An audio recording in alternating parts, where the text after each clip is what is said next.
3000 বাহিনী নিয়ে আবু সুফিয়ান মদিনার কাছাকাছি চলে এসেছে। আমরা মুহাম্মদকে সাপোর্ট করব না, আমরা গোপনে গোপনে ওদেরকে সাপোর্ট করব। আজকের যুদ্ধে আমরা মুসলমানদের সাথে সম্পৃক্ত হব না। যখনই আওয়াজ উঠাইছে তখন দেখা যায় কেউ কথা বলে না, এমনকি সবাই তার সুরে তালে তালে তাল মিলায়। কিন্তু একজন ইহুদি যার নাম হলো ইউসুফ ইবনে নাজ্জার, সে দাঁড়ায় বলতেছে, আপনি ভুল বলতেছেন, এটা আমাদের ধর্মের কথা নয়, আমরা ইহুদি ধর্মের মানুষ, এটা ঠিক, কিন্তু ইহুদি ধর্মে ওয়াদা ভঙ্গ করা এটা ইহুদি ধর্ম সাপোর্ট করে না। আমরা ওয়াদা করেছি, আমরা সন্ধি করেছি, দেশের স্বার্থে আমরা কোনো ধর্মের দিকে তাকাবো না, দেশের স্বার্থে আমরা সবাই এক, এই চুক্তিতে আমরা আবদ্ধ হয়েছি। অতএব আমরা ইহুদি আর মুহাম্মদ মুসলমান, সাহাবীরা মুসলমান, এটা আজকে দেখার বিষয় নয় গো। আজ আমাদের দেখার বিষয় হলো আমার দেশ আক্রান্ত, অতএব দেশের স্বার্থে আমরা যুদ্ধ করব। বনু কুরাইজার নেতা ধমক দিয়া বলতেছে, এ ইউসুফ, ভাবসাবে মনে হয় তুমি মুসলমান হয়ে গেছো। কয় না, আমি মুসলমান হই নাই, আমি ইহুদি। কয় তাহলে তুমি মুসলমানের পক্ষে, মুহাম্মদের পক্ষে এত সুন্দর সাফাই গাও কেন? কয় না, আমি সাফাই গাই না, বরং আমি আমার ধর্মের কথা শুনাইতেছি। তুমি যে ধর্ম মানো আমিও সেই ধর্ম মানি, ইহুদি ধর্ম। ইহুদি ধর্মের মধ্যেও রয়েছে না না কারো সঙ্গে ধোঁকাবাজি করা যাবে না। আজ যদি আমরা মুহাম্মদের সাথে সম্মিলিত যুদ্ধে যদি আমরা দেশের স্বার্থে এক না হই, তাহলে এটা হবে ধোঁকাবাজি। এই অবস্থায় নেতা তারে আরো ধমক দিল, নেতার সাথে আরো কয়েকজনে তারা ধমক দিয়ে বলল, মেয়ে চুপ থাকো, এত কথা কয় না, এত কথা কয় না। তাহলে বোঝা গেল ইহুদিদের কালচার আর নেচার এটা আজকের নতুন নয়। ইহুদিদের মুখে এক কথা, দিলের ভিতরে আরেক কথা, এটা তাদের নতুন কোনো বিষয় নয়। বর্তমানের ইসরায়েল বেঞ্জামিন নেতানিয়াহু আজকে কয় যুদ্ধ বন্ধ, আজকে কয় যুদ্ধ বিরতি, কালকে আবার মারে, আজকে কয়, এখন কয় যুদ্ধ বিরতি, সকালে কয় যুদ্ধ বিরতি, বিকালে গাজার শিশুদেরকে মারে। তার মানে ওদের সন্ধির কোনো মূল্য নাই। ওরা যতক্ষণ এদের স্বার্থ আছে এতক্ষণ সার, এতক্ষণ হুজুর হুজুর, আর যখনই ওদের স্বার্থ নাই তখনই ওরা মাথা উঠে ছোবল দেয়। এর নাম হলো ইহুদি। যা ইউসুফ ইবনে নাজ্জার আওয়াজ দেয়া কয় না, আমি তোমাদের সাথে নাই, আমি আমার ধর্মের কথা তোমাদেরকে শুনাইলাম, কেউ মানলে মানো, না মানলে নাই। আমি চললাম মদিনা, আমার দেশ, দেশের স্বার্থে আমি মুসলমানদের পক্ষ হয়ে আজকে লড়ব। এই বইলা ইউসুফ ইবনে নাজ্জার সে নিজে উহুদ যুদ্ধে শরীক হয়ে গেল। উহুদ যুদ্ধে শরীক হলো। আল্লাহ নবী, রহমতের নবী, মায়ার নবী সরাসরি ওই যুদ্ধে তিনি অংশগ্রহণ করেছেন। ইসলাম ইতিহাসে কি অত্যন্ত, ইসলামের ইতিহাসে অত্যন্ত হৃদয় বিদারক একটা যুদ্ধের নাম হলো উহুদ যুদ্ধ। আজও উহুদ পাহাড় সেই যুদ্ধের স্মৃতি হয়ে দাঁড়িয়ে আছে। যারা মদিনায় যায় তারা উহুদ পাহাড় দেখে আসে। উহুদ পাহাড়, এই উহুদ পাহাড়, নবী বলতেছেন আমি উহুদ পাহাড়কে ভালোবাসি, উহুদও আমাকে ভালোবাসে। আল্লাহর নবী, রহমতের নবী 50 জন তীরন্দাজ বাহিনীকে একটা জায়গার মধ্যে দাঁড় করায় বলতেছেন, তোমরা এই জায়গা থেকে লড়বা না, আমরা যুদ্ধ করব, জয়ী হই আর পরাজিত হই, তোমরা এখানে থাকবা, কারণ এই দিক থেকে আবার দুশমন পিছনে হামলা করার সুযোগ রয়েছে। অতএব এই গিরিপথ তোমরা কখনো ছাড়বা না। এই গিরিপথে 50 জন তীরন্দাজকে নবী রেখে দিয়েছেন। যুদ্ধ শুরু হলো, প্রচণ্ড বেগে যুদ্ধ শুরু হলো। মুসলমানদের সামনে ওরা টিকতে পারে না।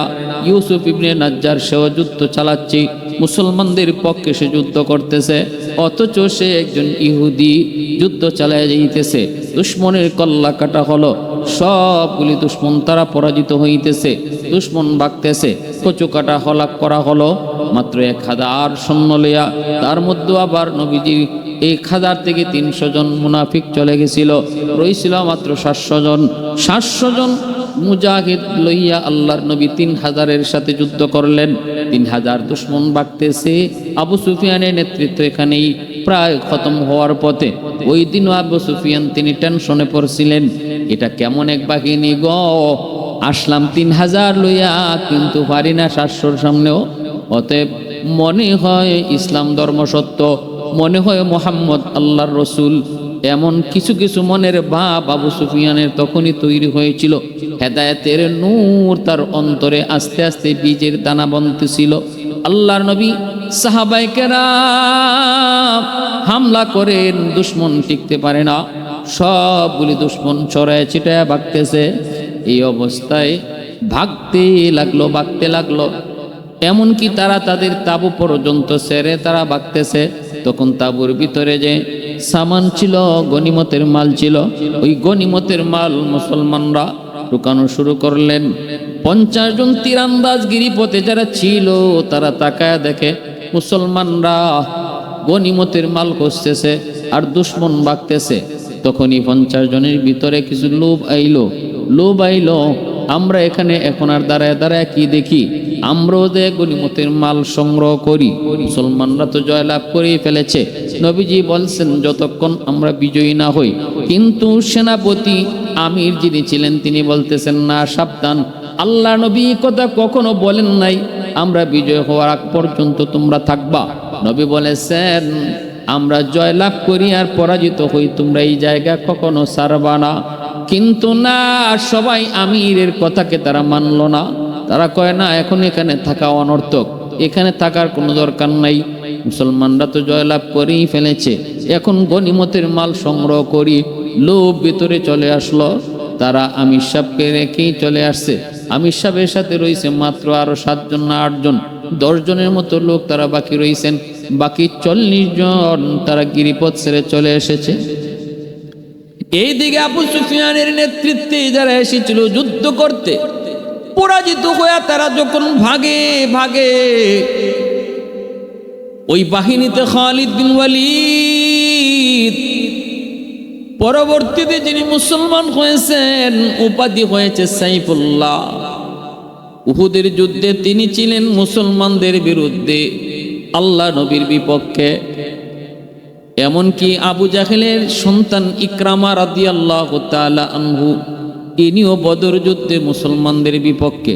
দুজন বীর বাহাদুর, দুজন কঠিন বীর বাহাদুর, অনেক বড় যুদ্ধাবাজ।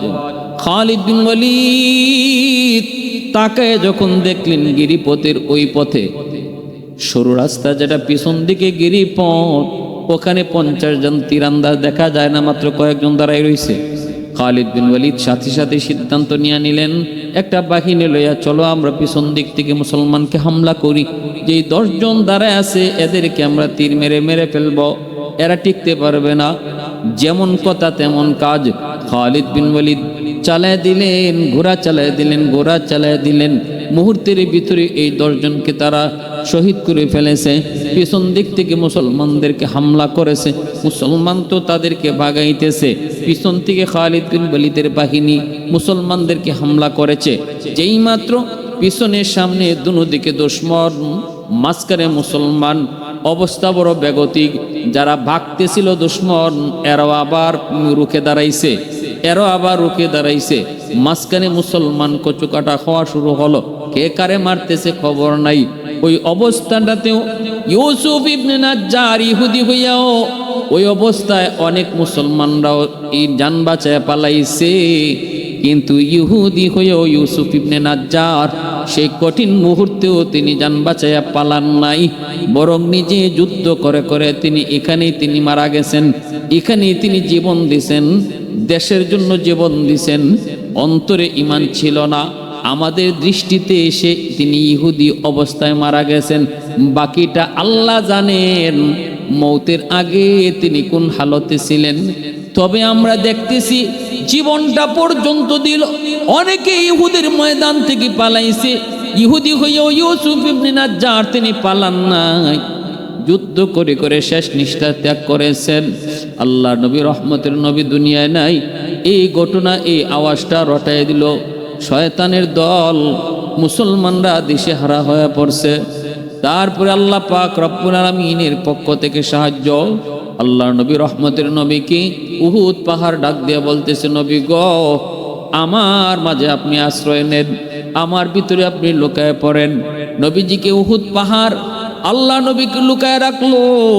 উহুদ পাহাড়টা যেই জায়গা ফেটে গেল, ওই ফাটা জায়গা আজও স্মৃতি হয়ে আছে, যেখানে আল্লাহর নবী যায় লুকাইছিলেন।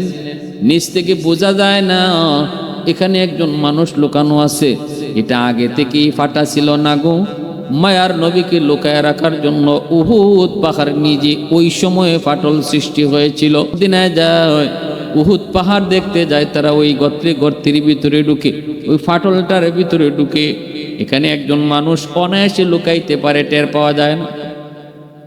কতজন সাহাবী শহীদ হলেন। নবীর কলিজার টুকরা চাচা আমির হামজা রাদিয়াল্লাহু তাআলা আনহু, ইনিও উহুদের ময়দানে শহীদ হন।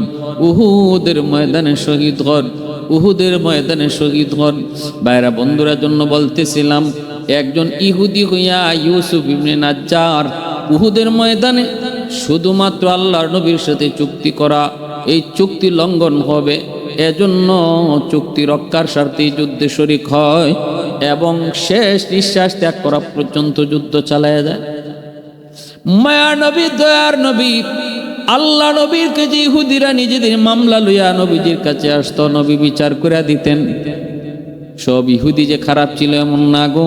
তাহলে বোঝা গেল ঢালাওভাবে সকল ইহুদিকেও খারাপ বলা যাবে না। বেঞ্জামিন নেতানিয়াহুর মতো ইহুদি মার্কা যারা, এরা হইল খারাপ। আবার ফিলিস্তিনের গাজার পক্ষে ইসরায়েলের ভিতরে অনেক ইহুদিরাও তো মিছিল মিটিং করেছে, গাজার হামলা বন্ধ করো। তাহলে কি আমরা তাদেরকে খারাপ বলবো? না, ইহুদিদের ভিতরেও কিছু কিছু ইহুদি যাদের ভিতরে মানবতা আছে। আবার বেশ ইহুদিদের মধ্যে কিছু দুশ্মন আছে, এরা কঠিন থেকে কঠিন দুশ্মন। এর চেয়ে কঠিন দুশ্মন আর মুসলমানের হতে পারে না। আল্লাহর নবীর সাহাবী হযরত আলী রাদিয়াল্লাহু তাআলা আনহু, তিনি কুফার বাজারে হাঁটতেছেন, দেখেন ইহুদির তার গায়ের মধ্যে একটা লৌহ বর্ম। আলী রাদিয়াল্লাহু তাআলা খলিফাতুল মুসলিমিন, তিনি লৌহ বর্মটা দেখে চিনে ফেলছেন। ইনি বলতেছেন, এই লৌহ বর্মটা তো আমার, সিফফিন যুদ্ধে আমি হারাইছি, হয় তুমি এই বর্ম কই পাইছো? ইহুদি বলতেছে, না, এটা আমার। আলী রাদিয়াল্লাহু তাআলা আনহু বলেন, আমার। ইহুদি বলতেছে, আমার। এই অবস্থায় বর্মটা কার, কে কিভাবে ফয়সালা হবে? চলো কাজীর দরবারে। বিচারকের কাছে আসলে পড়ে আমিরুল মুমিনিন খলিফাতুল মুসলিমিন হযরত আলী উনি বিচার দায়ের করছেন ওনার অধীনস্থ কর্মচারী বিচারকের কাছে। শুনেন ইসলামে কি পরিমাণ, কেমন রাজত্ব শিখায়, ইসলামে কি ইনসাফ শিখায়, ইসলামে কি দেশ পরিচালনা করার নিয়ম শিখায়। আলী রাদিয়াল্লাহু তাআলা একজন প্রেসিডেন্ট হইয়া উনি একটা মামলা কাজীর কাছে, বিচারকের কাছে নিয়ে হাজির হয়েছেন। কি কথা কন নাই, আরে বেটা আমি প্রেসিডেন্ট, আমি প্রধানমন্ত্রী, এখানে আবার জজের সামনে গিয়ে আমি আবার কি কথা কইব? মামলা আমি যেরকম হতে এটাই, জি না, এটা ইসলামের নীতি না, ইসলামের আদর্শ না। আলী রাদিয়াল্লাহু তাআলা কাজীর কাছে গিয়া বলছেন যে বর্মটা আমার। ইহুদি বলতেছে, জি না জাহাপনা, বর্মটা আমার। এখন বিচারক বলতেছে, জাহাপনা আপনি খলিফা হতে পারেন, আমির হতে পারেন, বর্মটা যে আপনার দাবি করতেছেন এর পক্ষে প্রমাণ কি? প্রমাণ দেন। আলী রাদিয়াল্লাহু তাআলা আনহু বলেন, আমার গোলাম এর পক্ষে সাক্ষী, আমার গোলাম জানে এই বর্মটা আমার।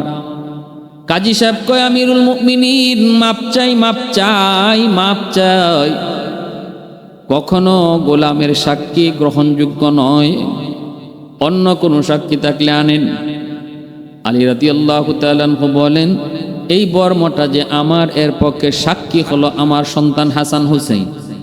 কাজী সাহেব কয়, অসম্ভব জাহাপনা, ইসলামের রোল সন্তান বাবার পক্ষে কখনো সাক্ষী হতে পারে না, অন্য কেউ সাক্ষী আনেন। আলী বলেন, আর কোনো সাক্ষী আমার নাই। সাথে সাথে কাজী সাহেব কয়, আর কোনো সাক্ষী যদি আপনি আনতে না পারেন তাহলে এই বর্মের দাবি আপনি করতে পারেন না। এই বর্মটা যার গায়ে আছে তার। অতএব আপনি বর্মের দাবি ছেড়ে দেন, এই দাবি আর করবেন না। আলী রাদিয়াল্লাহু তাআলা আনহু সহজভাবে বিচারকের রায় মেনে নিলেন। বের হয়ে যাবেন, এমনি ইহুদি ডাক দিয়া কয়ে, আমিরুল মুমিনিন খলিফাতুল মুসলিমিন, ও আলী যেও না, দাঁড়াও, হাউজের মানুষগুলা দাঁড়াও, বিচারক কাজী সাহেব আপনিও দাঁড়ান, বিচারের রায় সে দিয়েন না। দ্বিতীয় আর একটা রায় দেন। কয় কি হয়েছে একটু কও। কয় শোনেন, আজ আমি পরিষ্কার সঠিক কথাটা বলতেছি, আমি সঠিক কথা বলতেছি, সত্য কথাটা তোমাদেরকে আপনাদেরকে জানাইতেছি। এই বর্মটা আমার নয়, এই বর্মটা আলীর, এই বর্মটা আমিরের, এই বর্মটা খলিফার, এটাই ঠিক, এটা আমার না। আজ যদি আলী শত চেষ্টা করলেও আমাকে এই কথা কখনো বলাইতে পারতো না, এই সত্য কথা আমি কখনো বলতাম না। পৃথিবীর কোনো শক্তি ছিল না আমাকে এই সত্য কথা বলাইতে পারে, কিন্তু আমি আজকে এই সত্য কথা বলতে বাধ্য হয়েছি। একজন খলিফার আমানতদারি, একজন খলিফার মহৎ গুণ আদর্শ গুণাবলী দেইকা মুগ্ধ হইয়া আমি সত্য কথা বলতে বাধ্য হয়েছি। আজকে আমির হইয়া, খলিফা হইয়া তিনি যদি আজকে রায় দিতেন, ইনি যা কইতেন তাই হইতো। আজ আমাকে ওনাকে দলিল আর সাক্ষী উনার আনার কোনো দরকার ছিল না, ইনি বললেই হইতো বর্মটা আমার, আমাকে দিয়া দাও। আমার বাপেরও ক্ষমতা ছিল না এই বর্ম ধইরা রাখার, এটা ওনাকে দিয়া দিতে হতো, কারণ পাওয়ার ওনার হাতে, ক্ষমতা ওনার হাতে। কিন্তু আজকে নিজে তার ক্ষমতার অপব্যবহার করেন নাই, নিজের ক্ষমতা নিজে দেখার নাই, আইনকে শ্রদ্ধা করেছেন। উনার এই মহৎ গুণাবলী দেখে আমি সত্য কথা বলতে বাধ্য হয়েছি। এই বর্মটা আমার নয়, এই বর্মটা আলীর। আর এই মুহূর্তে আমি হাউজের সামনে সবার উপস্থিতিতে আজ আমি সত্য ধর্ম, ইসলাম ধর্ম কালেমা গ্রহণ করে মুসলমান হয়ে গেলাম। দ্বীনের নবী যখন মক্কা থেকে মদিনায় হিজরত করেন, মদিনার মুসলিম অমুসলিম সকল বর্ণের মানুষ, সকল ধর্মের মানুষকে আল্লাহর নবী একটি চুক্তির ভিতরে একমত করলেন, ঐক্যবদ্ধ করলেন।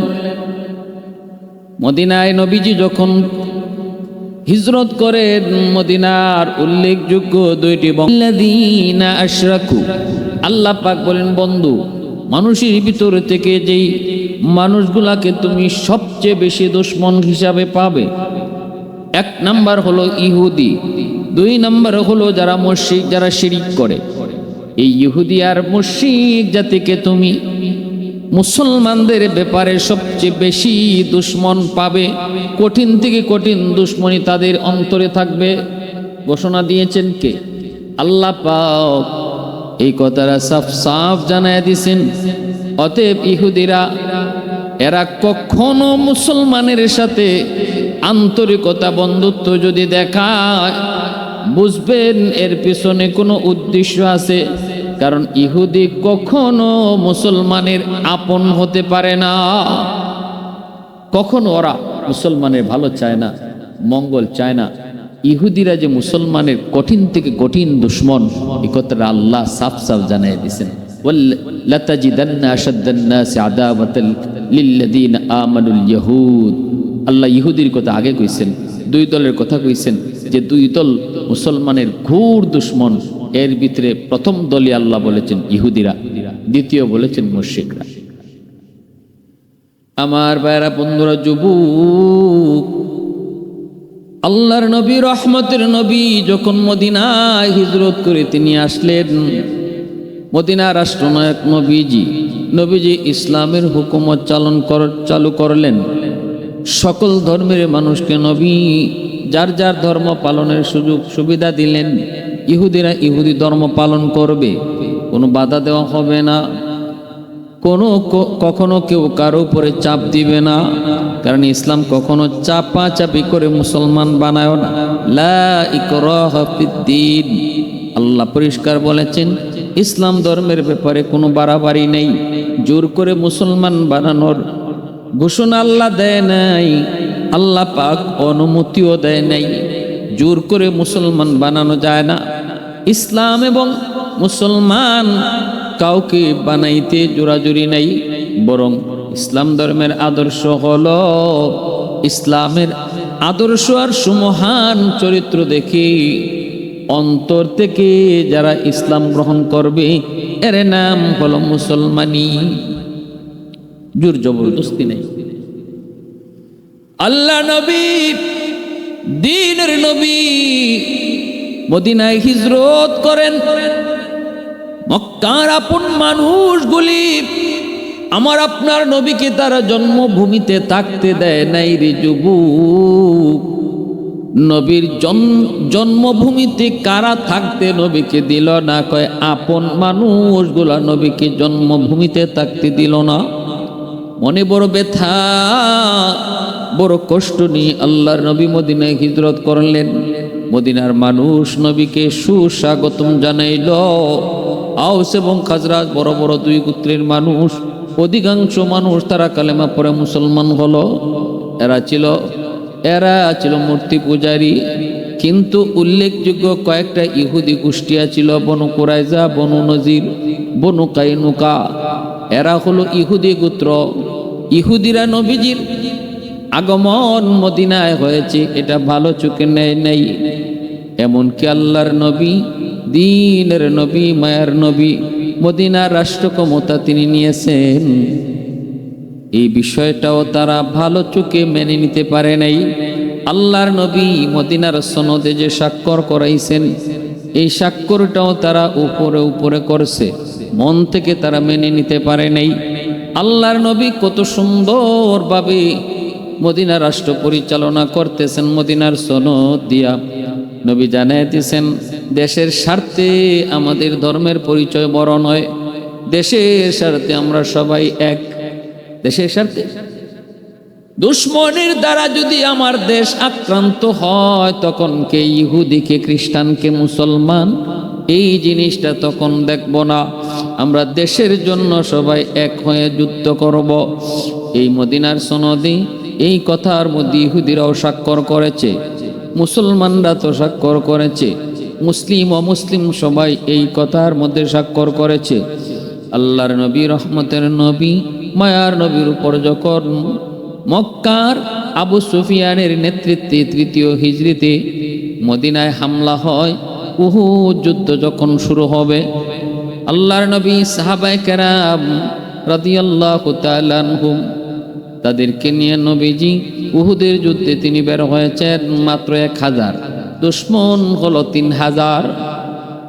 বদরে মুসলমানদের হাতে শোচনীয়ভাবে কাফিররা পরাজিত হবার পর আবু জাহেল, উতবা, সায়বা, উমাইয়া ইবনে খালফ, বড় বড় লিডারগুলি বদরে খতম।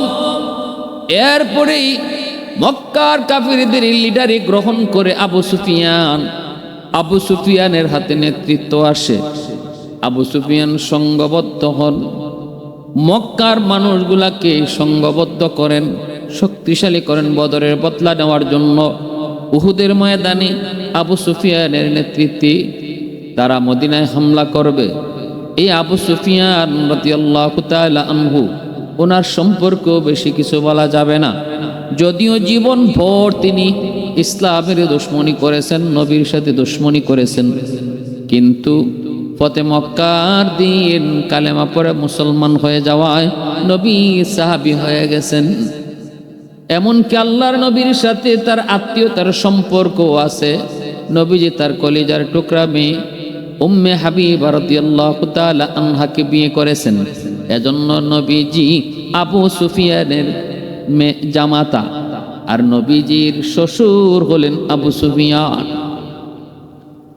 মেয়ে আল্লাহ নবীর ঘরে, এই অবস্থায় আবু সুফিয়ান নবীজির সাথে অনেকবার যুদ্ধ করেছেন। অথচ মেয়ে, কলিজাট মেয়েদের ভিতরে সবচেয়ে আদরের মেয়ে ছিলেন উম্মে হাবিবা রাদিয়াল্লাহু তাআলা আনহা, ইনি তখন আল্লাহ নবীর পবিত্র বিবি।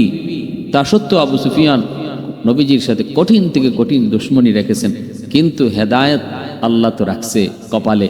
এজন্য ফতে মক্কার সময় কালেমা পড়ে মুসলমান হয়েছেন। উহুদের যুদ্ধের নেতৃত্ব দিয়েছেন আবু সুফিয়ান।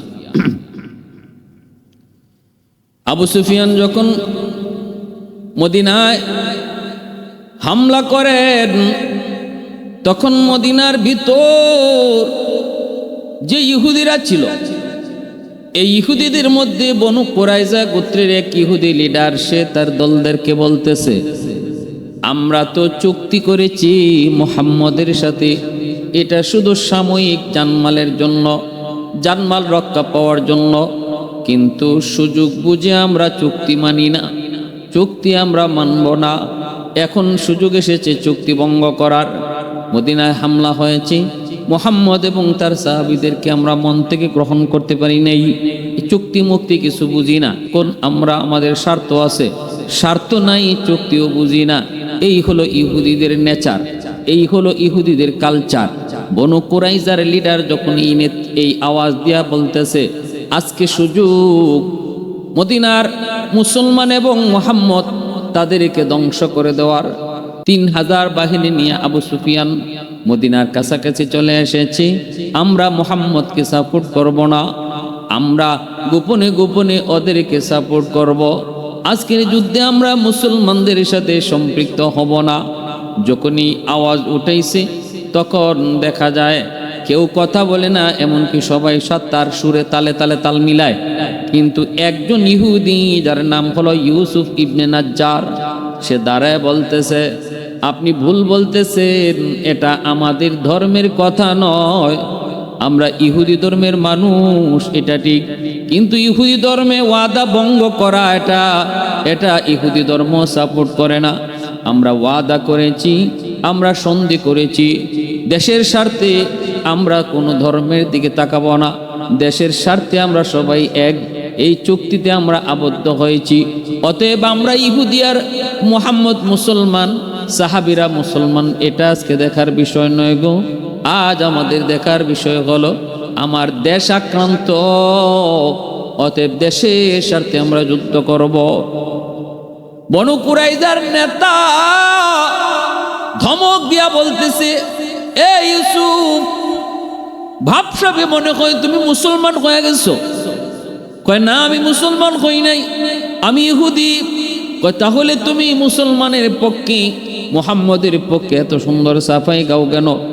কয় না, আমি সাফাই গাই না, বরং আমি আমার ধর্মের কথা শুনাই দিছি। তুমি যে ধর্ম মানো আমিও সেই ধর্ম মানি, ইহুদি ধর্ম। ইহুদি ধর্মের মধ্যেও রয়েছে না না কারোর সঙ্গে ধোঁকাবাজি করা যাবে না। আজ যদি আমরা মুহাম্মদের সাথে সম্মিলিত যুদ্ধে যদি আমরা দেশের স্বার্থে এক না হই, তাহলে এটা হবে ধোঁকাবাজি। এই অবস্থায় নেতা তারে আরো ধমক দিল, নেতার সাথে আরো কয়েকজনে তারা ধমক দিয়ে বলল, মেয়ে চুপ থাকো, এত কথা কয় না, এত কথা কয় না। তাহলে বোঝা গেল ইহুদিদের কালচার আর নেচার এটা আজকের নতুন নয়। ইহুদিদের মুখে এক কথা, দিলের ভিতরে আরেক কথা, এটা তাদের নতুন কোনো বিষয় নয়। বর্তমানের ইসরায়েল বেঞ্জামিন নেতানিয়াহু আজকে কয় যুদ্ধ বন্ধ, আজকে কয় যুদ্ধ বিরতি, কালকে আবার মারে, আজকে কয়, এখন কয় যুদ্ধ বিরতি, সকালে কয় যুদ্ধ বিরতি, বিকালে গাজার শিশুদেরকে মারে। তার মানে ওদের সন্ধির কোনো মূল্য নাই। ওরা যতক্ষণ এদের স্বার্থ আছে এতক্ষণ সার, এতক্ষণ হুজুর হুজুর, আর যখনই ওদের স্বার্থ নাই তখনই ওরা মাথাত উঠে ছোবল দেয়। এর নাম হলো ইহুদি। যা ইউসুফ ইবনে নাজ্জার আওয়াজ দেয়া কয় না, আমি তোমাদের সাথে নাই, আমি আমার ধর্মের কথা তোমাদেরকে শুনাইলাম, কেউ মানলে মানো, না মানলে নাই। আমি চললাম মদিনা, আমার দেশ, দেশের স্বার্থে আমি মুসলমানদের পক্ষ হয়ে আজকে লড়ব। এই বইলা ইউসুফ ইবনে নাজ্জার সে নিজেই উহুদ যুদ্ধে শরীক হয়ে গেল। উহুদ যুদ্ধে শরীক হলো। আল্লাহ নবী, রহমতের নবী, মায়ার নবী সরাসরি ওই যুদ্ধে তিনি অংশগ্রহণ করেছেন। ইসলাম ইতিহাসে কি অত্যন্ত ইসলামের ইতিহাসে অত্যন্ত হৃদয় বিদারক একটা যুদ্ধের নাম হলো উহুদ যুদ্ধ। আজও উহুদ পাহাড় সেই যুদ্ধের স্মৃতি হয়ে দাঁড়িয়ে আছে। যারা মদিনায় যায় তারা উহুদ পাহাড় দেখে আসে। উহুদ পাহাড়, এই উহুদ পাহাড়, নবী বলতেছেন আমি উহুদ পাহাড়কে ভালোবাসি, উহুদও আমাকে ভালোবাসে। আল্লাহর নবী, রহমতের নবী 50 জন তীরন্দাজ বাহিনীকে একটা জায়গার মধ্যে দাঁড় করায় বলতেছেন, তোমরা এই জায়গা থেকে লড়বা না, আমরা যুদ্ধ করব, জয়ী হই আর পরাজিত হই, তোমরা এখানে থাকবা, কারণ এই দিক থেকে আবার দুশমন পিছনে হামলা করার সুযোগ রয়েছে। অতএব এই গিরিপথ তোমরা কখনো ছাড়বা না। এই গিরিপথে 50 জন তীরন্দাজকে নবী রেখে দিয়েছেন। যুদ্ধ শুরু হলো, প্রচণ্ড বেগে যুদ্ধ শুরু হলো। মুসলমানদের সামনে ওরা টিকতে পারে না। ইউসুফ ইবনে নাজ্জার সেও যুদ্ধ চালাচ্ছে, মুসলমানদের পক্ষে সে যুদ্ধ করতেছে, অথচ সে একজন ইহুদি, যুদ্ধ চালায় যাইতেছে। দুশ্মনের কল্লা কাটা হলো, সবগুলি দুশ্মন তারা পরাজিত হইতেছে। দুশ্মন বাগতেছে, কচু কাটা হলাক করা হলো। মাত্র 1000 সৈন্য লইয়া, তার মধ্যে আবার নবীজি 1000 থেকে 300 জন মুনাফিক চলে গেছিল, রইছিল মাত্র 700 জন। 700 জন মুজাহিদ লইয়া আল্লাহর নবী 3000-এর সাথে যুদ্ধ করলেন। 3000 দুশ্মন বাগতেছে। আবু সুফিয়ানের নেতৃত্ব এখানেই প্রায় খতম হওয়ার পথে।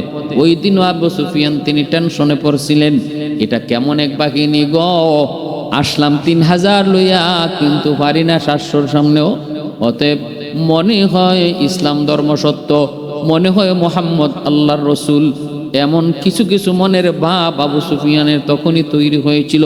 হেদায়েতের নূর তার অন্তরে আস্তে আস্তে বীজের দানা বুনতেছিল। আল্লাহর নবী সাহাবায়ে কেরাম হামলা করেন, দুশ্মন টিকতে পারে না, সবগুলি দুশ্মন ছড়ায় ছিটায় ভাগতেছে। এই অবস্থায় ভাগতে লাগলো, এমনকি তারা তাদের তাঁবু পর্যন্ত ছেড়ে তারা ভাগতেছে। তখন তাঁবুর ভিতরে যে সামান ছিল, গনিমতের মাল ছিল, ওই গনিমতের মাল মুসলমানরা ঢুকানো শুরু করলেন। 50 জন তীরন্দাজ গিরিপথে যারা ছিল তারা তাকায় দেখে মুসলমানরা গনিমতের মাল খুঁজতেছে আর দুশ্মন ভাগতেছে। তখনই 50 জনের ভিতরে কিছু লোভ আইলো, আমরা এখানে এখন আর দাঁড়ায় কি দেখি, আমরাও যে গনিমতের মাল সংগ্রহ করি। মুসলমানরা তো জয়লাভ করেই ফেলেছে। নবীজি বলছেন যতক্ষণ আমরা বিজয়ী না হই। কিন্তু সেনাপতি আমির যিনি ছিলেন তিনি বলতেছেন না, সাবধান, আল্লাহ নবী কথা কখনো বলেন নাই আমরা বিজয় হওয়ার আগ পর্যন্ত তোমরা থাকবা। নবী বলেছেন আমরা জয়লাভ করি আর পরাজিত হই, তোমরা এই জায়গা কখনো ছাড়বা না। কিন্তু না, সবাই আমিরের কথাকে তারা মানল না। তারা কয় না, এখন এখানে থাকা অনর্থক, এখানে থাকার কোনো দরকার নাই, মুসলমানরা তো জয়লাভ করেই ফেলেছে, এখন গনিমতের মাল সংগ্রহ করি। লোভ ভিতরে চলে আসলো। তারা আমির সাহেবকে রেখেই চলে আসছে। আমির সাহেবের সাথে রয়েছে মাত্র আরো 7 জন না 8 জন, 10 জনের মতো লোক তারা বাকি রয়েছেন। বাকি 40 জন তারা গিরিপথ ছেড়ে চলে এসেছে। এইদিকে আবু সুফিয়ানের নেতৃত্বে যারা এসেছিল যুদ্ধ করতে, পরাজিত হয়ে তারা যখন ভাগে ওই বাহিনীতে খালিদ বিন ওয়ালিদ, পরবর্তীতে যিনি মুসলমান হয়েছেন, উপাধি হয়েছে সাইফুল্লাহ। উহুদের যুদ্ধে তিনি ছিলেন মুসলমানদের বিরুদ্ধে, আল্লাহ নবীর বিপক্ষে। এমনকি আবু জাহেলের সন্তান ইকরামা রাদিয়াল্লাহু তাআলা আনহু, ইনিও বদর যুদ্ধে মুসলমানদের বিপক্ষে। দুজন বীর বাহাদুর, দুজন কঠিন বীর বাহাদুর, অনেক বড় যুদ্ধাবাজ। খালিদ বিন ওয়ালিদ তাকায় যখন দেখলেন গিরিপথের ওই পথে, সরু রাস্তা যেটা পিছন দিকে গিরিপথ, ওখানে 50 জন তীরন্দাজ দেখা যায় না, মাত্র কয়েকজন দাঁড়ায় রয়েছে। খালিদ বিন ওয়ালিদ সাথে সাথে সিদ্ধান্ত নিয়ে নিলেন, একটা বাহিনী লইয়া চলো আমরা পিছন দিক থেকে মুসলমানকে হামলা করি। যেই 10 জন দাঁড়ায় আছে এদেরকে আমরা তীর মেরে ফেলবো, এরা টিকতে পারবে না। যেমন কথা তেমন কাজ। খালিদ বিন ওয়ালিদ চালায় দিলেন, ঘোড়া চালায় দিলেন। মুহূর্তের ভিতরে এই 10 জনকে তারা শহীদ করে ফেলেছে। পিছন দিক থেকে মুসলমানদেরকে হামলা করেছে, মুসলমান তো তাদেরকে ভাগাইতেছে। পিছন থেকে খালিদ বিন ওয়ালিদের বাহিনী মুসলমানদেরকে হামলা করেছে। যেই মাত্র পিছনের সামনে দুদিকে দুশমন, মাঝখানে মুসলমান, অবস্থা বড় বেগতিক। যারা ভাগতেছিল দুশমন এরাও আবার রুখে দাঁড়াইছে, মাঝখানে মুসলমান কচুকাটা হওয়া শুরু হলো। কে কারে মারতেছে খবর নাই। ওই অবস্থাটাতেও ইউসুফ ইবনে নাজ্জার ইহুদি হইয়াও ওই অবস্থায় অনেক মুসলমানরাও এই জান বাঁচায় পালাইছে। কিন্তু ইহুদি হয়েও ইউসুফ ইবনে নাজ্জার সেই কঠিন মুহূর্তেও তিনি জান বাঁচাইয়া পালান নাই, বরং নিজে যুদ্ধ করে করে তিনি মারা গেছেন। এখানেই তিনি জীবন দিছেন, দেশের জন্য জীবন দিছেন। অন্তরে ঈমান ছিল না, আমাদের দৃষ্টিতে এসে তিনি ইহুদি অবস্থায় মারা গেছেন। বাকিটা আল্লাহ জানেন মৌতের আগে তিনি কোন হালতে ছিলেন। তবে আমরা দেখতেছি জীবনটা পর্যন্ত দিল। অনেকে ইহুদের ময়দান থেকে পালাইছে, ইহুদি হয়েও ইউসুফ ইবনে নাজ্জার তিনি পালান নাই, যুদ্ধ করে করে শেষ নিষ্ঠা ত্যাগ করেছেন। আল্লাহ নবী, রহমতের নবী দুনিয়ায় নাই। এই ঘটনা, এই আওয়াজটা রটাই দিল শয়তানের দল, মুসলমানরা দিশে হারা হয়ে পড়ছে। তারপরে আল্লাহ পাক রব্বুল আলামিনের পক্ষ থেকে সাহায্য। আল্লাহ নবী, রহমতের নবীকে উহুদ পাহাড় ডাক দিয়ে বলতেছে, নবী গো, আমার মাঝে আপনি আশ্রয় নেন, আমার ভিতরে আপনি লুকায় পড়েন। নবীজিকে উহুদ পাহাড় আল্লাহ নবীকে লুকায় রাখলো। উহুদ পাহাড়টা যেই জায়গা ফেটে গেল, ওই ফাটা জায়গা আজও স্মৃতি হয়ে আছে, যেখানে আল্লাহ নবী যায় লুকাইছিলেন। নিচ থেকে বোঝা যায় না এখানে একজন মানুষ লুকানো আছে। এটা আগে থেকেই ফাটা ছিল না গো। মায়ার নবীকে লুকায় রাখার জন্য উহুদ পাহাড় নিজে ওই সময়ে ফাটল সৃষ্টি হয়েছিল। দিনে যায় উহুদ পাহাড় দেখতে যায় তারা, ওই গর্তের ভিতরে ঢুকে, ওই ফাটলটার ভিতরে ঢুকে। এখানে একজন মানুষ অনায়াসে লুকাইতে পারে, টের পাওয়া যায় না। কতজন সাহাবী শহীদ হলেন। নবীর কলিজার টুকরা চাচা আমির হামজা রাদিয়াল্লাহু তাআলা আনহু, ইনিও উহুদের ময়দানে শহীদ হন, উহুদের ময়দানে শহীদ হন।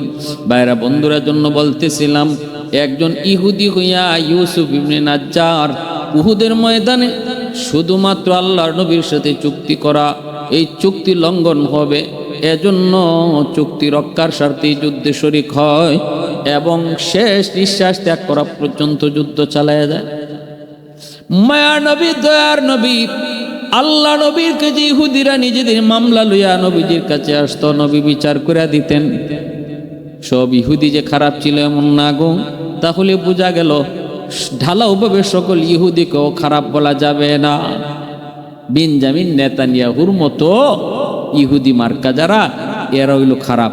আবার ফিলিস্তিনের গাজার পক্ষে ইসরায়েলের ভিতরে অনেক ইহুদিরাও তো মিছিল মিটিং করেছে, গাজার হামলা বন্ধ করো। তাহলে কি আমরা তাদেরকে খারাপ বলবো? না, ইহুদিদের ভিতরেও কিছু কিছু ইহুদি যাদের ভিতরে মানবতা আছে, আবার বেশ ইহুদিদের মধ্যে কিছু দুশ্মন আছে, এরা কঠিন থেকে কঠিন দুশ্মন। এর চেয়ে কঠিন দুশ্মন আর মুসলমানের হতে পারে না। আল্লাহর নবীর সাহাবী হযরত আলী রাদিয়াল্লাহু তাআলা আনহু, তিনি কুফার বাজারে হাঁটতেছেন, দেখেন ইহুদির তার গায়ের মধ্যে একটা লৌহ বর্ম। আলী রাদিয়াল্লাহু তাআলা খলিফাতুল মুসলিমিন, তিনি লৌহ বর্মটা দেখে চিনে ফেলছেন। তিনি বলতেছেন, এই লৌহ বর্মটা তো আমার, সিফফিন যুদ্ধে আমি হারাইছি, হয় তুমি এই বর্ম কই পাইছো? ইহুদি বলতেছে, না, এটা আমার। আলী রাদিয়াল্লাহু তাআলা আনহু বলেন, আমার। ইহুদি বলতেছে, আমার। এই অবস্থায় বর্মটা কার, কে কিভাবে ফয়সালা হবে? চলো কাজীর দরবারে। বিচারকের কাছে আসলে পড়ে আমিরুল মুমিনিন খলিফাতুল মুসলিমিন হযরত আলী উনি বিচার দায়ের করছেন ওনার অধীনস্থ কর্মচারী বিচারকের কাছে। শুনেন, ইসলামে কি পরিমাণ কেমন রাজত্ব শিখায়, ইসলামে কি ইনসাফ শিখায়, ইসলামে কি দেশ পরিচালনা করার নিয়ম শিখায়। আলী রাদিয়াল্লাহু তাআলা একজন প্রেসিডেন্ট হইয়া উনি একটা মামলা কাজীর কাছে, বিচারকের কাছে নিয়ে হাজির হয়েছেন। কি কথা কন নাই, আরে বেটা আমি প্রেসিডেন্ট, আমি প্রধানমন্ত্রী, এখানে আবার জজের সামনে গিয়ে আমি আবার কি কথা কইমু? মামলা আমি যেরকম হতে এটাই, জি না, এটা ইসলামের নীতি না, ইসলামের আদর্শ না। আলী রাদিয়াল্লাহু তাআলা কাজীর কাছে গিয়া বলছেন যে বর্মটা আমার। ইহুদি বলতেছে জি না জাহাপনা, বর্মটা আমার। এখন বিচারক বলতেছে জাহাপনা আপনি খলিফা হতে পারেন, আমির হতে পারেন, বর্মটা যে আপনার দাবি করতেছেন এর পক্ষে প্রমাণ কি? প্রমাণ দেন। আলী রাদিয়াল্লাহু তাআলা আনহু বলেন আমার গোলাম এর পক্ষে সাক্ষী, আমার গোলাম জানে এই বর্মটা আমার। কাজী সাহেব কয় আমিরুল মুমিনিন মাপ চাই, মাপ চাই, মাপ চাই। কখনো গোলামের সাক্ষী গ্রহণযোগ্য নয়, অন্য কোনো সাক্ষী থাকলে আনেন। আলী রাদিয়াল্লাহু তাআলা আনহু বলেন এই বর্মটা যে আমার এর পক্ষে সাক্ষী হলো আমার সন্তান হাসান হুসাইন। কাজী সাহেব কয় অসম্ভব জাহাপনা, ইসলামের রোল সন্তান বাবার পক্ষে কখনো সাক্ষী হতে পারে না, অন্য কেউ সাক্ষী আনেন। আলী বলেন আর কোনো সাক্ষী আমার নাই। সাথে সাথে কাজী সাহেব কয় আর কোনো সাক্ষী যদি আপনি আনতে না পারেন তাহলে এই বর্মের দাবি আপনি করতে পারেন না, এই বর্মটা যার গায়ে আছে তার। অতএব আপনি বর্মের দাবি ছেড়ে দেন, এই দাবি আর করবেন না। আলী রাদিয়াল্লাহু তাআলা আনহু সহজভাবে বিচারকের রায় মেনে নিলেন। বের হয়ে যাবেন এমনি ইহুদি ডাক দেয়া কয় আমিরুল মুমিনিন খলিফাতুল মুসলিমিন,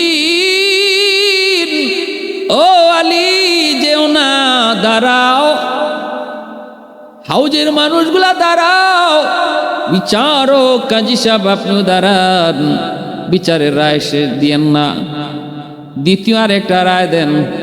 কয় কি হয়েছে একটু কও। কয় শোনেন আজ আমি পরিষ্কার সঠিক কথাটা বলতেছি, আমি সঠিক কথা বলতেছি, সত্য কথাটা তোমাদেরকে আপনাদেরকে জানাইতেছি। এই বর্মটা আমার নয়, এই বর্মটা আলীর, এই বর্মটা আমিরের, এই বর্মটা খলিফার, এটা ঠিক, এটা আমার না। আজ যদি আলী শত চেষ্টা করলো আমাকে এই কথা কখনো বলাইতে পারতো না, এই সত্য কথা আমি কখনো বলতাম না, পৃথিবীর কোনো শক্তি ছিল না আমাকে এই সত্য কথা বলাইতে পারে, কিন্তু আমি আজকে এই সত্য কথা বলতে বাধ্য হয়েছি। একজন খলিফার আমানতদারি, একজন খলিফার মহৎ গুণ আদর্শ গুণাবলী দেইখা মুগ্ধ হইয়া আমি সত্য কথা বলতে বাধ্য হয়েছি।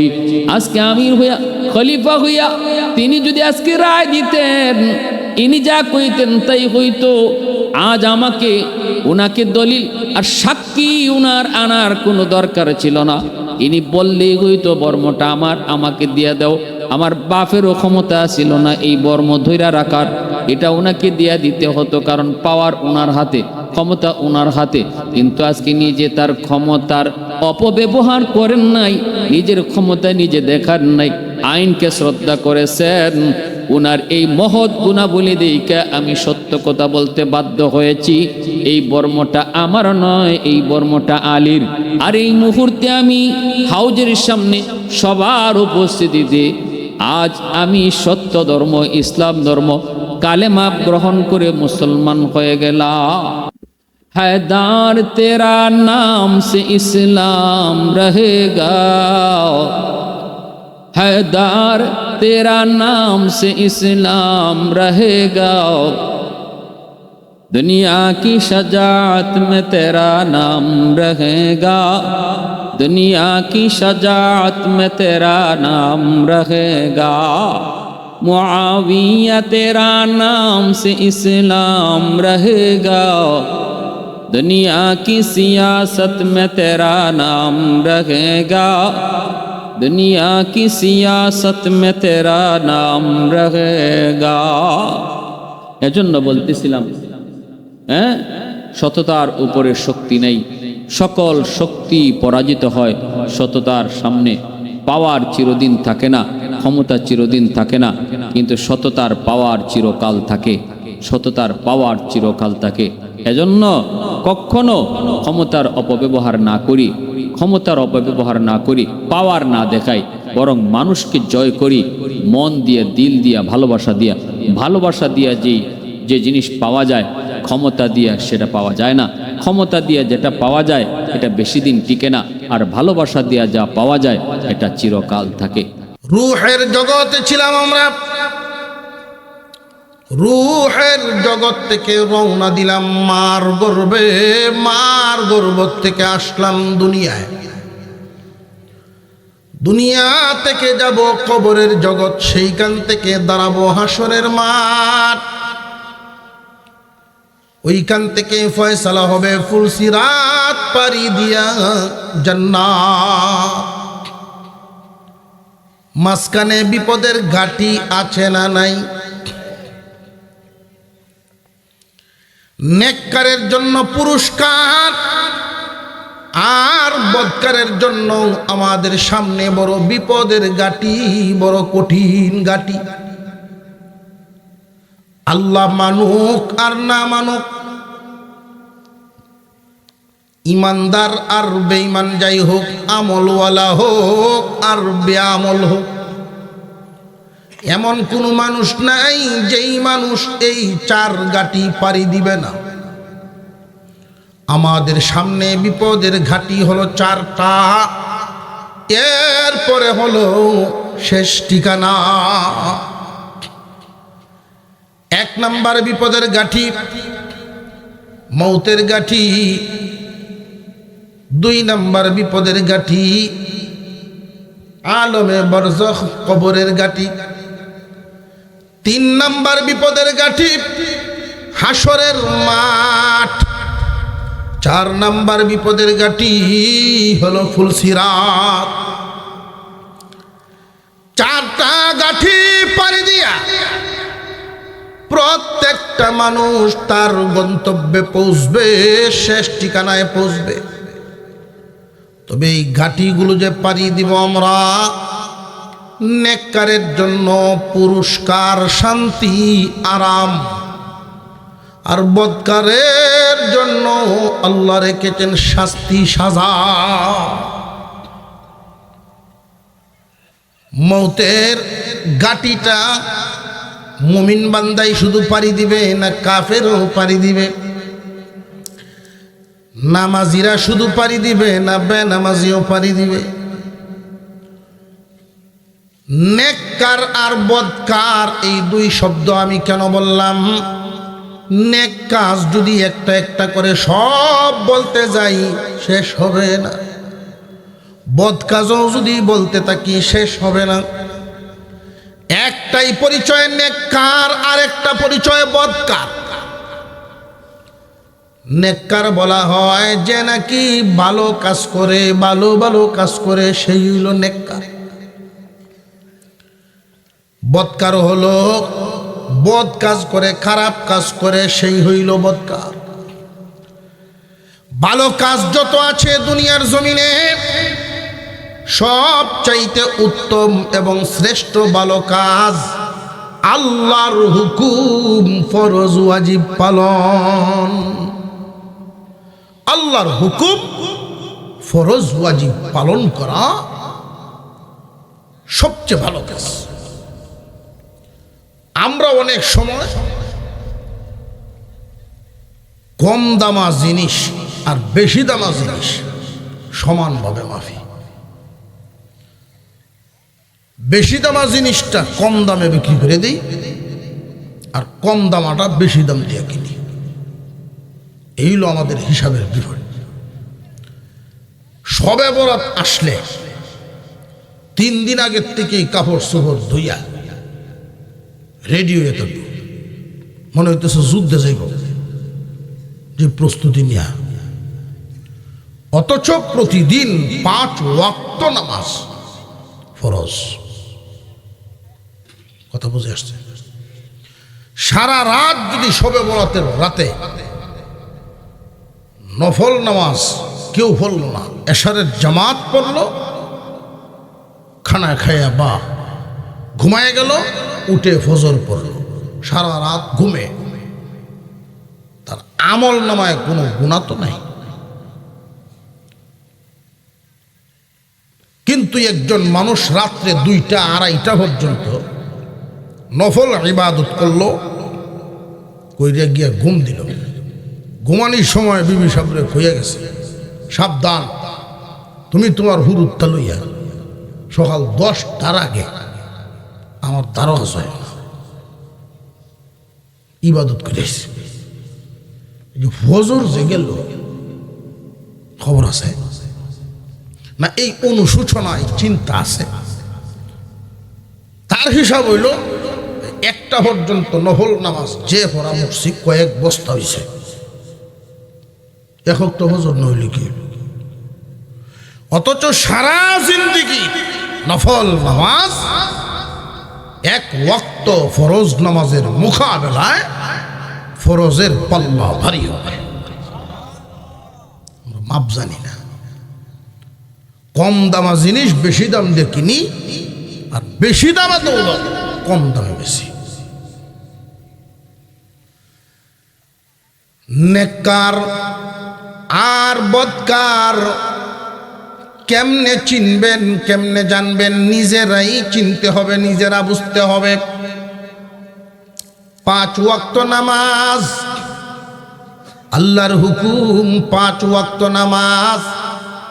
দান কাটা শুরু হয়ে গেছে, দাওয়া কাটা শুরু হইল।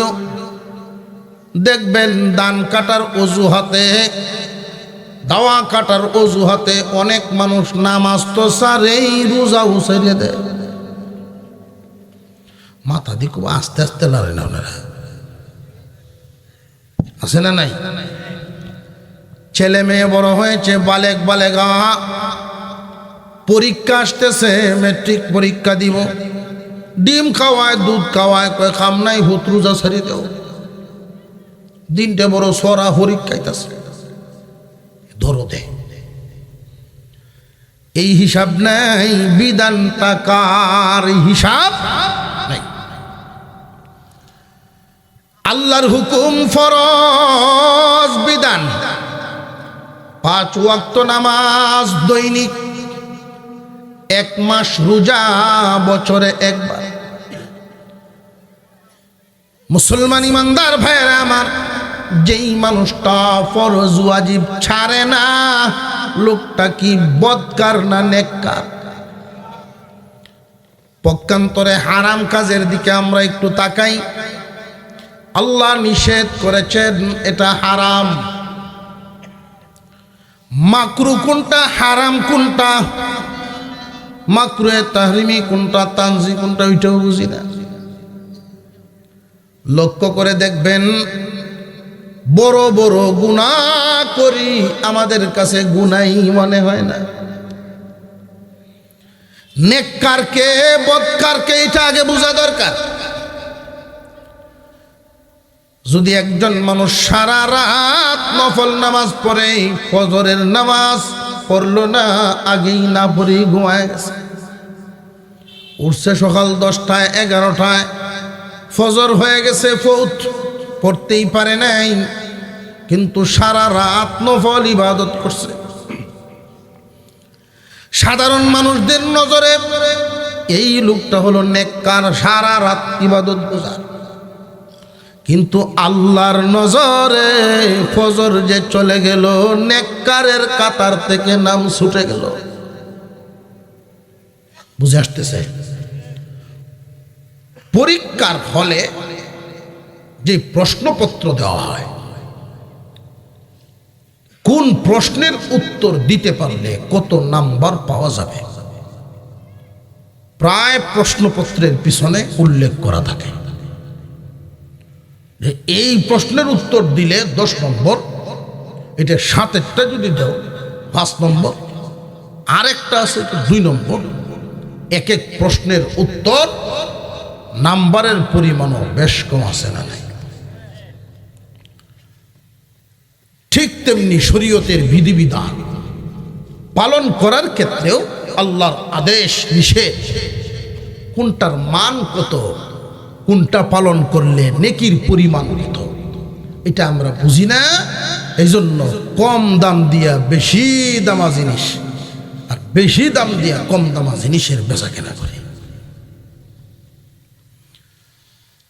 অল্প সময় ব্যয় করলে সামান্য মেহনতে যেই সওয়াব আমি পাইতে পারি, সারা রাত মেহনত করলেও এই সব হইত না, তো এটা বুঝি না। তো স্বাভাবিকভাবে সাধারণত ইসলামকে মনে রাখার জন্য, সুবিধার জন্য একটু ছোট আকারে আমরা ভাবনা করি, চিন্তা করি। নবীজির একজন সাহাবী আল্লাহর রসুলের সামনে হাজির, কোন সুবহানাল্লাহ। পিছন দিয়ে জায়গা তো অনেক, যদি যুবক ভাইরা এদিকে ঘুরিয়ে বইতেন সামনাটা আরো বড় দেওয়া গেল। তো আপনারা সুবহানাল্লাহ আলহামদুলিল্লাহ কয়লে এমনি তেরাও লাগবো, সাইডে দেখলে সামনে আইলে ভালো। এই সাইডে আসে সবাই একসাথে মিলেমিশে বসি। আল্লাহ পাক আজকের এই মাহফিলকে কবুল করেন, জবান খুলে বলি আমিন। হুজুর আকরাম সাল্লাল্লাহু আলাইহি ওয়াসাল্লামের সামনে একজন সাহাবী হাজির। ওগো নবীজি, আমি কালিমা পড়ে মুসলমান হয়েছি, আমি একজন নতুন মুসলমান। আমি গরিব মানুষ, পরের ক্ষেত খামারে কাজকর্ম করে সংসার চালাই, নিজে চলি। ইসলাম গ্রহণ করেছি, কালিমা পড়েছি। নবীজি গো, ইসলামকে আমারে এমন ভাবে বুঝাইয়া দেন যেন সহজে বুঝতে পারি, আমলও করতে পারি। আল্লাহর রসুল বলেন, শুনো, ইসলামের খুঁটি হলো 5টা। ইসলামের বেনা কয়টা? আরো জোরে জামডিরে সুডাইয়া ভাই সাহেব উত্তর দিছে, আমি না হইলেও চলবো, তাহলে আওয়াজ দূর যাইত না। ইসলামের বেনা কয়টা? নবীজি বলেন, শুনো রে সাহাবী ভাই, বসো। 5টার মধ্যে একটা তোমার আদায় হয়ে গেছে, কালিমা পরে মুসলমান হইছে। বাকি রইল তোমার 4টা। পরের ক্ষেত খামারে কাজ করো, এটা দিয়েই সংসার চালাও। এতে বোঝা গেল তুমি ধনী না তুমি গরিব। রে ভাই মুসলমান, শোনো, হজ এবং যাকাত আল্লাহ তোমার উপর থেকে মাফ করে দিলেন, সরায়া দিলেন। এই হুকুম তোমার উপরে মাফ। গরিব হওয়ার কারণে হজ যাকাত আদায় করতে হবে না, এটা ফরজ বিধান না, তোমার জন্য এটা ফরজ না। হজ এবং যাকাত আল্লাহর পক্ষ থেকে তোমার জন্য মাফ। এই জন্যই কিয়ামতের কঠিন ময়দানে অনেক মানুষ আফসোস করবে, হায় রে দুনিয়ায় কেন গরিব মানুষ রইলাম না। দুনিয়ায় যদি গরিব থাকতাম, যাকাতে হিসাব নিকাশের সামনে আইসা আসামি হইতাম না, হজ পালনের জন্য জবাবদিহি হইতো না। অথচ দুনিয়ার জমিনে অনেক মানুষ আফসোস করে, আল্লাহ ধনী কেন বানাইল না। এই দুনিয়ায় মানুষ আফসোস করে ধনী কেন হইল না, ওইখানেতে আফসোস হবে গরিব কেন রইল না। আপনার আমার পয়গম্বর বলেন, শুনো, কালিমার হক আদায় হয়ে গেছে, হজ যাকাতের মাফি পাইলা, বাকি আর রইল কয়টা?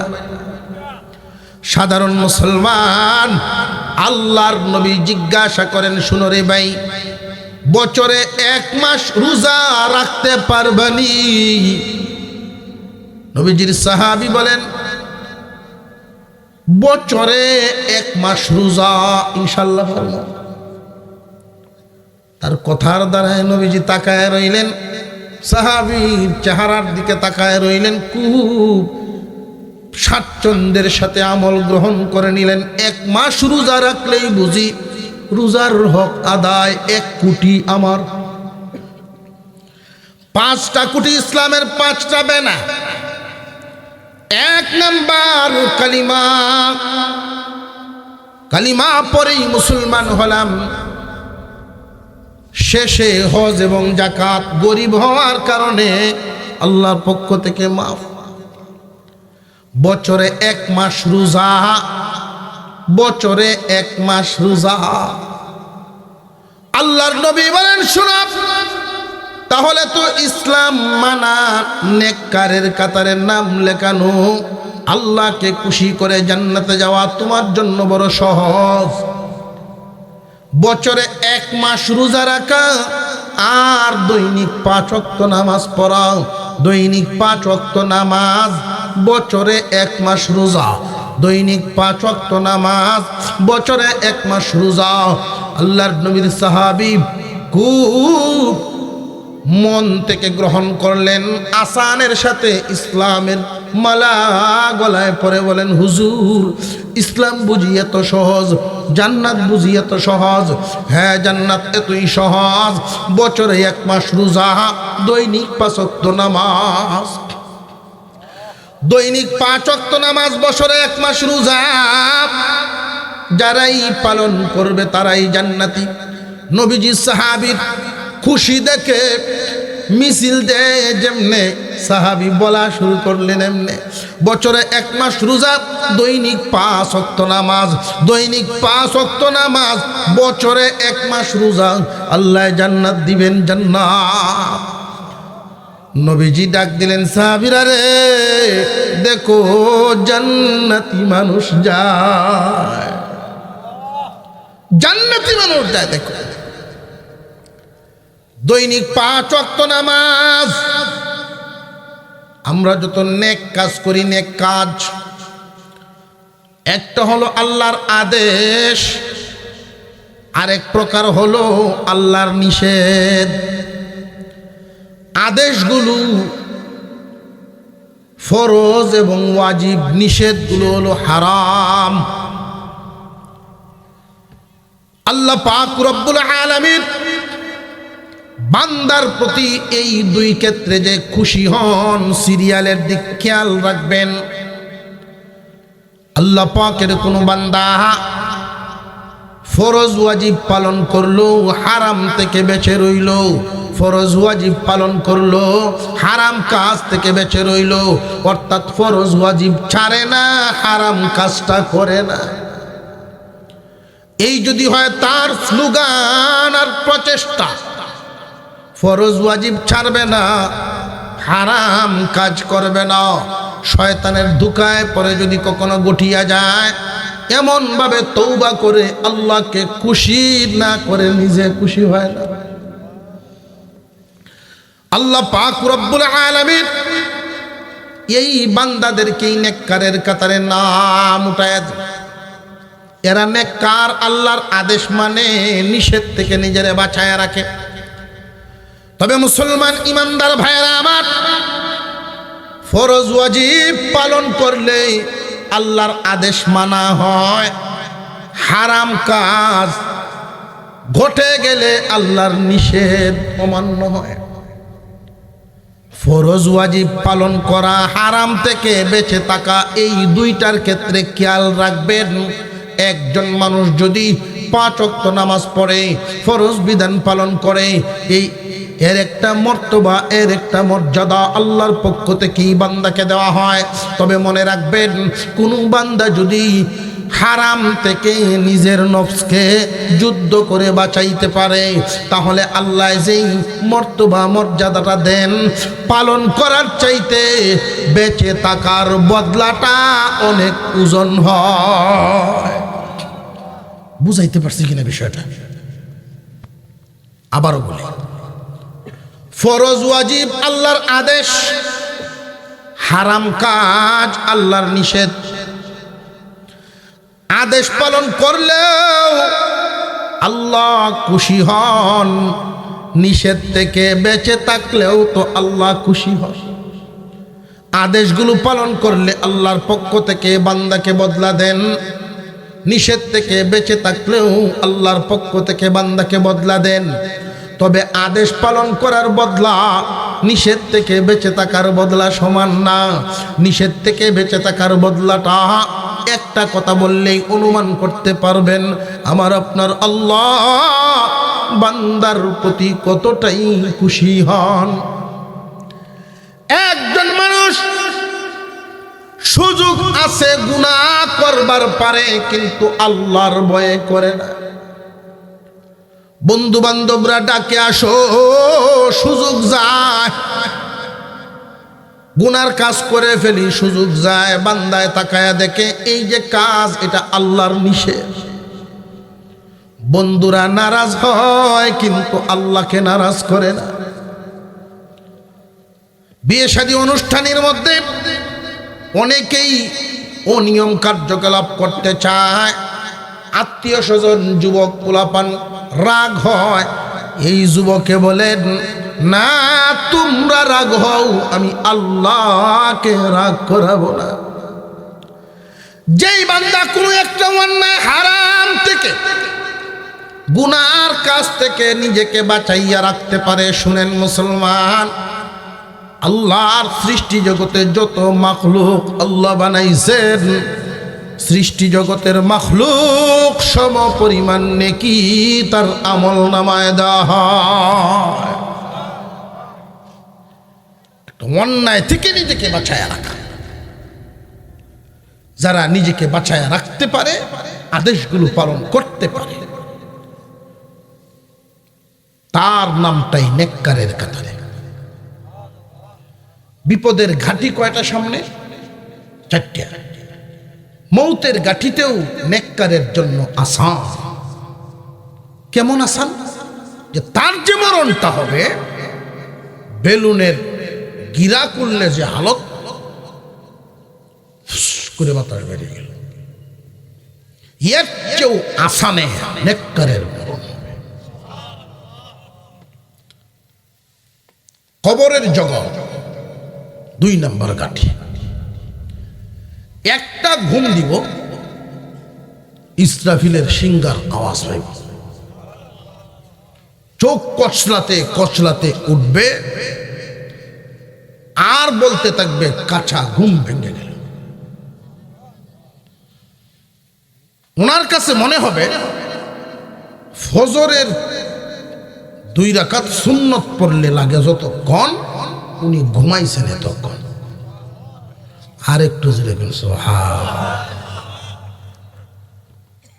যে একই গুরুস্থানে আল্লাহ তার এত শান্তির ঘুমে বুঝি ঘুম পাড়াবেন? হ্যাঁ, শান্তির ঘুমে ঘুম পাড়াবেন। 3 নাম্বার হাসরের ময়দান। 3 নাম্বার ঘাটিতে নেককারের জন্য আল্লাহ কুদরতি এমন এক ব্যবস্থা করবেন, আল্লাহর আরশের ছায়া তলে আশ্রয় দিবেন। 4 নাম্বার ফুলসিরাত পাড়ি দিবেন বিজলির আকারে, চোখের পলকে। পক্ষান্তরে বৎকার, মৃত্যুর যন্ত্রণাটা তার এমন হবে, জিন্দা একটা প্রাণীকে সিলাইলে যেমন লাগে এর চেয়ে ডাবল কষ্ট হবে। কবরের হালত হবে, কবরের যেই ঘাটি 2 নম্বর বিপদের ঘাটি। বৎকারের জন্য ওইখানকার হালত হবে, 1 ওয়াক্ত নামাজ থেকে আরেক ওয়াক্ত নামাজ। এতটুকুন সময় যেই শাস্তিটা তার উপরে দেওয়া হবে, তার নিজের ক্ষেত্রে অনুভব হয়, সে নিজে নিজে মনে করবে এই 1 ওয়াক্ত নামাজ থেকে আরেক ওয়াক্ত নামাজ কোটি কোটি বছর চলে গেছে। এক ফেরেশতা শাস্তি দিয়া জোহর থেকে আসর, এর উপরে দেওয়া শাস্তি শেষ হয়েছে না, রিমান্ড শেষ হয়েছে না। আসরের ভোর থেকে আরেকজনের ফিরাইব, নতুন যিনি আইছে চিল্লাইবে, কানবে, আর জিজ্ঞাসা করবে আগের যেজন এত ফিডানি ফিডাইলো, এত নির্যাতন করে গেল, কোটি কোটি বছর পর্যন্ত শাস্তি দিল, আর এখন তুমি আইছো, তুমিও শাস্তি দিবা, তুমি কত কোটি বছর থাকবা? আল্লাহর ফেরেশতা বলবেন, ও নাফরমান, সময়ের বুঝি বড় দাম। এই সময়ের দাম কবরে আইসা বাড়ছে। ঘন্টার ঘন্টা কোন দিকে গেছে খবর ছিল না। আর এখন বুঝি সেকেন্ড মিনিটের গুরুত্ব বাড়ছে, লম্বা হয়েছে। শোনো, জোহর থেকে আসর পর্যন্ত একজন তোমার নির্যাতন করে গেল, আমি আসর থেকে মাগরিব পর্যন্ত চালাইব বেত। এইভাবে এক ওয়াক্ত নামাজ থেকে আরেক ওয়াক্ত নামাজ পর্যন্ত তার কাছে কোটি কোটি বছর মনে হইবে। বদকারের জন্য মরণ কষ্ট, বদকারের জন্য কবরের জগত কষ্ট, বদকারের জন্য হাসরের ময়দানও কষ্ট। এই সূর্যের চাইতে আরো বহুগুণ বৃদ্ধি করে সূর্যটা নামানো হবে মানুষের আধাত উপরে।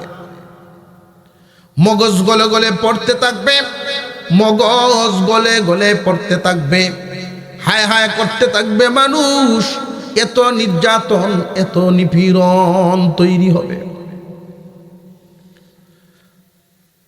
কিয়ামতের কঠিন ময়দানে নেককারের হালত আরশের তলে, বদকার থাকবে খোলা মাঠে।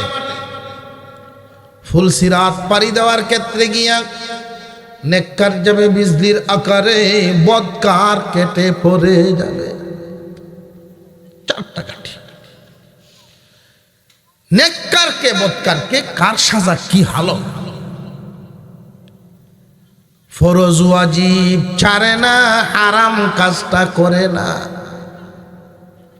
নফল ইবাদত মনে যদি চায়, সুযোগ যদি পান, নফল ইবাদত অতিরিক্ত ইবাদত যার যত হইব বেশি, তিনি তত বড় ওলি। কিন্তু ফরজ ওয়াজিবের ঘাটতির কোনো মাপ নাই, শাস্তি লইতে গভীরা। জেনে রাখবেন, আল্লাহ পাক রব্বুল আলামিন আদেশ নিষেধ দিয়া বাউন্ডারি দিছেন, ফরজ ওয়াজিব ছাড়বা না। প্রয়োজনে জমিন নষ্ট হোক, নামাজ যেন নষ্ট না হয়। হারাম কাজটা করবা না, ইনকাম কম হোক, এটা দিয়েই চলবা। হারাম খাইতে হাত বাড়াইবা না। বর্তমান সময়ে মুসলমান হালাল হারাম বেদ বিচারেই করে না। নবীজি সাল্লাল্লাহু আলাইহি ওয়াসাল্লাম বর্ণনা করে গেছেন, এমন এক সময় আসবে আমার উম্মতেরা একটা দল, আমার উম্মতের এক দল এমন এক পরিস্থিতি তৈরি করবে, তার সামনে বেশি হওয়া গর্বের ব্যাপার। বেশি হইলেই ওই উম্মত খুশি হইবে, কিন্তু হালাল না হারাম, পাক না না পাক, ওইটা চিন্তা করবে না। পাক না না পাক, ওইটা চিন্তা করবে না। ঢাকা শহরে মন্ত্রণালয়ে সে চাকরি করে 20-25 হাজার টাকা বেতন। শহরে যদি কেউ 20-25 হাজার টাকার বেতনে চাকরি করে, ভালো কোনো ফ্ল্যাট ভাড়া নিতে হবে, কিন্তু তার বাসার যে অবস্থা, কেউ ঢুকলে পরে এত সুন্দর মনোরম পরিবেশ করে সাজাইছে, হিসাবে মিলে না। 8-10 বছরের ব্যবধানে এলাকার নাম করা ব্যক্তি হয়ে গেছে সে। কেমনে? 1000 কোটি টাকার মালিক হয়েছে। 1000 কোটি টাকার মালিক যখনই বাড়িতে আসে, আশপাশ এলাকার মানুষ তার কাছে আইসা ভিড় করে, হাত পাতলে কেউ ফিরত নাই। এখন নগাঁও বাজার 5জন-7জন যেখানেই বয়, আলাপ এটাই শুরু হয় না। আল্লাহ তারে যেমন ধন দিছেন, এমন মনও দিছে। এই আলাপ আছে না? নারে তাকবীর। এই কুতানে কামত না। নারে তাকবীর। মোহাব্বতের মানুষ বন্ধুবর হজরতুল আল্লাম হজরত মৌলানা মুফতি নাসির উদ্দিন আনসারী সাহেব সুললিত কণ্ঠের অধিকারী, মানুষের হৃদয় ছুঁয়ে যায়, মন থেকে যে কথা সেটা আসলে অন্তরে গিয়া লাগে। আল্লাহ তাআলা নেক হায়াত দান করুক হজরতের, আমরা বলি আমিন। আল্লাহ তারে ধন দিছে, মনোহর দিছে, কেউ খালি হাতে দেয় না। আচ্ছা, এই যে 1000 কোটি টাকার দৌলত ধন আল্লাহর দিছে, এটা কথাটা বুঝবেন, কিন্তু এটা তো আল্লাহর দেওয়া না, এর কামাই। যদি মনে হয় আমি কামাইলাম করতে, উভরে আয়া পড়ছে, যদি উভরে আয়া হুরিয়া তার এটা শয়তানে হয়েছে, আল্লাহ না। আল্লাহর দেওয়া 20-25 হাজার, যেটা বেতন। আল্লাহ বান্দাকে হারাম মাল দেন না, বুঝে আসতেছে? 1000 কোটি টাকার মালিক হইয়া মান নামে মহিলা মাদ্রাসা দিছে, বাপের নামে ছেলেদের মাদ্রাসা, নিজের নামে মসজিদ, আল্লাহর ঘর। যা কামাইছি কিছু দিলাম, আব্বাও যাও আম্মাও যাও, তারা বেহেশতে থাকবো। আর নিজের নামে যেহেতু আল্লাহর ঘর করা হয়েছে, তাহলে আল্লাহ আমার না দিয়ে যাইব কই? হিসাবটা এমন ভাবে মিলাইছে, সেল চেলায় বেহেশতে গেছে, অথচ একটাও আল্লাহর কাছে কবুল। হারাম আল্লাহ দেন না, আল্লাহর রাস্তায় দিলে আল্লাহ নেন না। আল্লাহ আমাদেরকে বুঝে আমল করার তৌফিক দেন, বলুন আমিন। ওয়া আখিরু দাওয়ানা আনিল হামদুলিল্লাহি রাব্বিল